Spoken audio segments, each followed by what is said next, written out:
Hey guys, we're in the shop. I wanted to do a quick shout out and give you guys a great resource on some restoration parts for your mid 70s to early 80s, 81, 82, 83-ish YZ ITs. These are some parts I just got yesterday from RacerFish, which is the owner of RacerFish, and I'm going to post the information down below. Basically, these two parts are not available anymore, and these are part of your kickstart mechanism. Many of you know this actually slides on the kickstart shaft and actually is kind of the plastic spring retainer. And these break, these get gonked up, they get, chipped or broken, or the plastic gets hard. So he's made a perfect reproduction here of that part, as you can see. So this is a must-have, especially with a lot of these IT490 YZs. They tend to eat up this little spring, and this little piece breaks off as it gets loose, and it's smashing around and hitting the hole in the shaft really hard. So if that breaks off and this little piece of hardened metal gets floating around your gears, you're going to be in trouble. So you want to make sure that you have this piece in good shape, and if yours is toast, you're going to want to contact RacerFish. I'll post the information below. The other part that's pretty important here is this little washer, and basically the way this works, let me prop up this camera here so I can show you guys. All right, so the way this works basically is you've got your kickstart gear, you've got your shaft, and this basically will come in something like this. Okay, so let's just assume that we've got this orientated correct. It's probably not, but let's just assume that we have it about right. What happens is when this spins, when you spin the kickstart lever down and you're ready to push it down, right? So you're putting force on it. It basically spins this kickstart gear out because you've got these diagonal spindles here, splines. But what you don't want is you actually do not want this to keep going. So what they've got is they've got this washer right here, and this butts up against the spring. So you've got the spring right there. But this washer basically, plus the spring pushing up against it, stopped.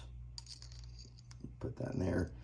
Okay, it stops this from going out any further.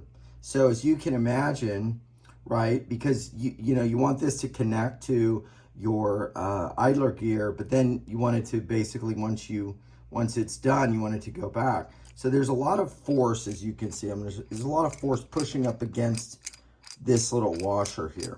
Okay, this is why you see these things really divoted and sort of caved in. There's also a lot of force pushing up against this spring, so there are some modifications that a few people recommend on this little hole here, which I'll probably chronicle later, but I don't have those exactly figured out. So what happens is, if you look at this guy, and this is why I'm giving you this whole backstory, this is divoted in here. Basically, this to me is right where that spring is. You can see it's hitting right there. So it's just getting, smashed in. I've seen some that are posted where this is just completely caved in all the inside. So anything that's not to factory spec, that's got little fragments pushed in, that's bent, that's warped, could actually create a sticking point. And then guess what? Your kickstart gear doesn't slide back into place. It stays engaged, and now you've just, got a $1,000, $2,000, $3,000 repair bill with unobtainium cases and such. So this piece is no longer made. This is not available. Now, you could probably buy a used one somewhere, but Robert has these. And the other thing he told me is that at some point, I don't know the year, they basically thickened this material up. So you can see Robert's is, I would say, a good bit thicker. I could take out my micrometer, give you guys a little bit of a measurement here. Let me do that. But it looks like they thickened it just because of the sheer amount of force that these are constantly having to undergo. So the original one, this is for an 83 IT490, it's about 1.08 mil. I would suspect it's probably more like about 1.05. Robert's, who was made based on the factory update, is about another 0.13 mil thicker. So it's not twice as thick, but it's a good bit thicker than this one here. And I suspect, maybe I've got a little bit of an error, I suspect this is probably about 1 millimeter. So we're definitely thicker, you can feel it. So these are the updates that I just wanted to share. If you're in a place where you're rebuilding, your machine, you've got, some kickstart issues, or maybe you take it apart, this is all busted. These are some things you're going to want to do. With regards to the other parts, I'll just share these kickstart springs. Thankfully, they are still available, so you can get these. And you'll see with the IT 490s, there's always little divots here because it's basically pushing against this shaft constantly.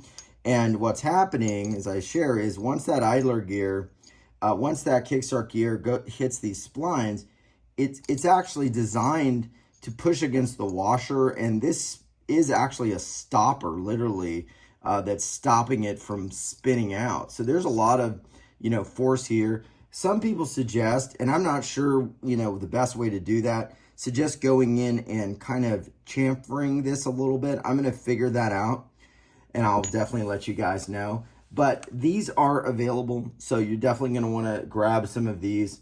This gear is not available, but this clip is available. And these also, as I shared in an earlier video, these tend to get kind of caved in, and any bit of additional, let's say, crushing of this basically is slowing the time that this gear will move into alignment with the idler gear and out of alignment with the idler gear, because you're basically delaying that actualization. Because if this was like really pushed in, was, let's say, half the size, it's just another bit of distance that's going to be delaying that, and again, another mechanism that's not operating the way it's designed. So this actually is available, this little clip, which you just pop out. So that's what I would suggest doing. Contact Robert. I'll post the information right now, and you can find all his information there. Really great guy. He'll send you everything, and you might even get a pretty awesome sticker here from RacerFish. So check it out, and always appreciative of those guys that are helping us keep these bikes running and these bikes going. Thanks, everyone. We'll see you soon on the next one.